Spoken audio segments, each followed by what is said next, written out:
Hey everyone, it's Anico. Welcome back to my channel. Today I am doing another redraw. It's been a while. I think it was before Inktober, just like everything else. But I got inspired to do another redraw for two reasons.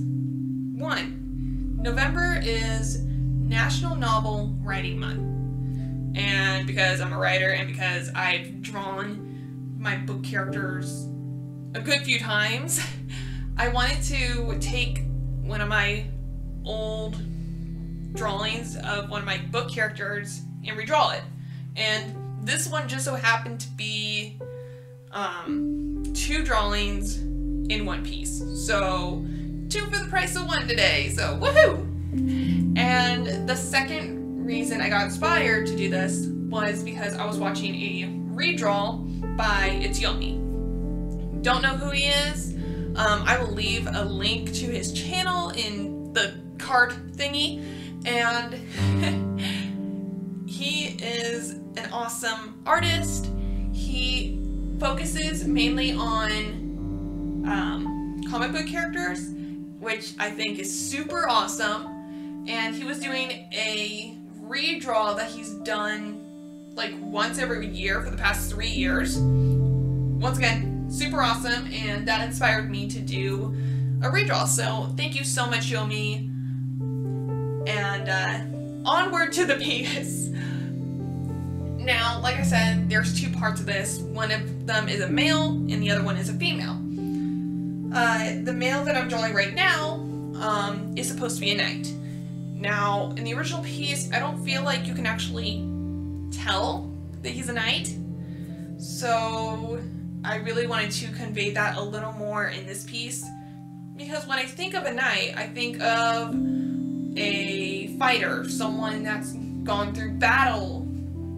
So therefore, I would think that a knight would have scratches, bumps, bruises, or scars. And I really wanted to show that through his face.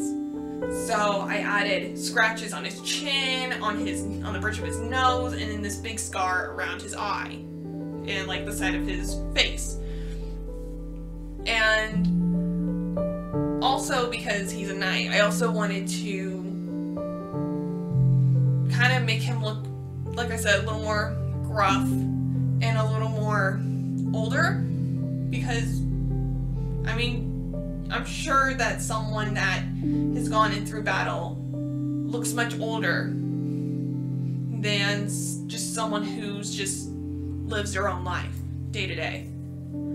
So I really wanted to show that he looks older than he actually is. And in the original piece, I feel like he kind of has like a baby face, if that makes any sense. So I really just wanted to change that up a little bit. And another thing that I did differently was I changed a little bit of his hair. I added a little more detail in his hair, and I added a little more shading when I colored him in. And then on the side, you see a sword. And in the original piece, you can tell it's a sword, it's not a good sword. And I've been practicing a lot more on weapons, and this one is probably one of the best swords I've ever drawn.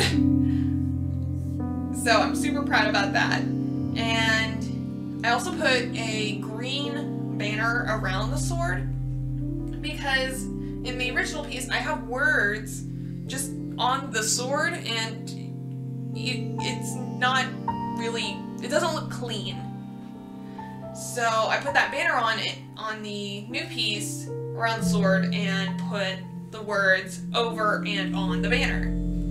And on that it says, "May our people be valiant." And the other half of the quote is on the other piece with the female on it.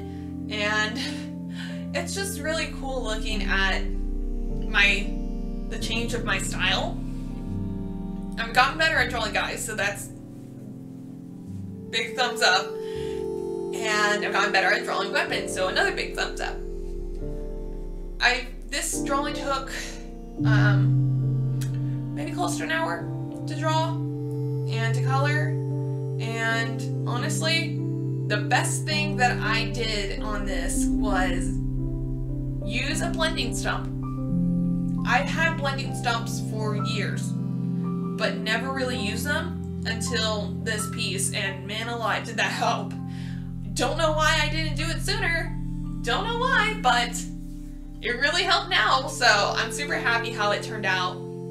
It's just really cool seeing that 4-year difference between art style and how I perceive this character. And, I mean, storytelling and drawing just fit perfectly. They're like a match made in heaven. Because you can tell stories through a drawing, and you could put drawings in stories. So it's just really cool.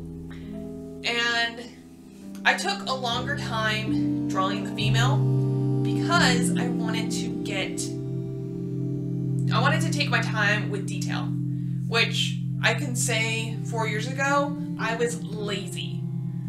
I will admit to that, I was lazy because I did not put in all that effort I should have been putting into my drawings because I didn't want to deal with all the detail because it'd take forever.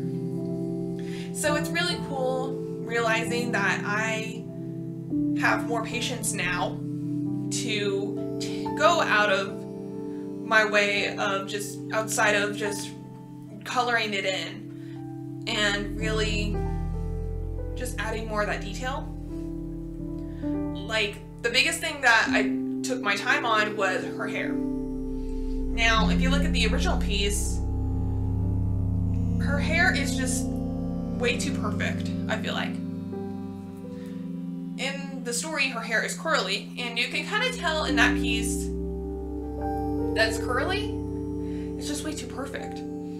Because, I mean, when I think of curly hair during that era, which would have been like medieval time, I would say, they don't have hairdressers, at least that I'm aware of, and her hair just looks way too perfect. And when I think curly hair during that era, I think of like really unmanageable curly hair. For example, Merida from Brave. But maybe not that crazy, but still more untamable curly. You get the picture, you get the idea. But anyway, I really wanted to focus in on her hair having more curls. You can tell that it's messy. And when I added the color, I really took my time making those curls, making it look wavy and messy. And I think I did a really good job. So I'm super proud of myself on that as well.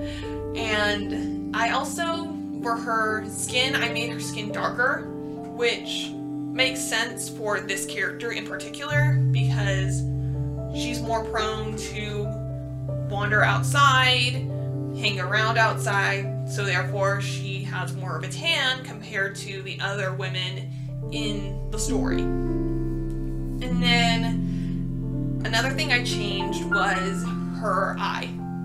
Now, her eye in the original piece, I think I was trying to go for a realistic eye, but that doesn't really look realistic, especially those crazy eyelashes.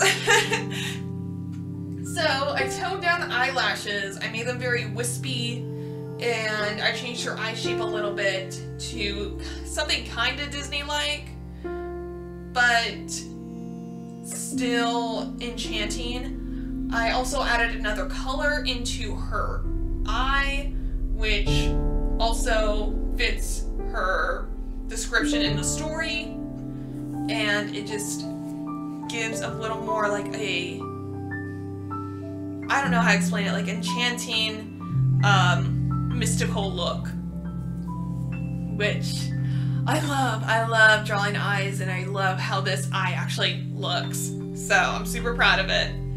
And then another thing I did, which really needed changing, was the dragon on the side. Because I feel like it doesn't look like a dragon. I remember showing this to some of my family, and they're like, "Is that a horse?" And I'm just like, "No, it's a dragon. And I kind of knew it kind of looked like a horse, but I didn't want to deal with redrawing it, which, once again, lazy.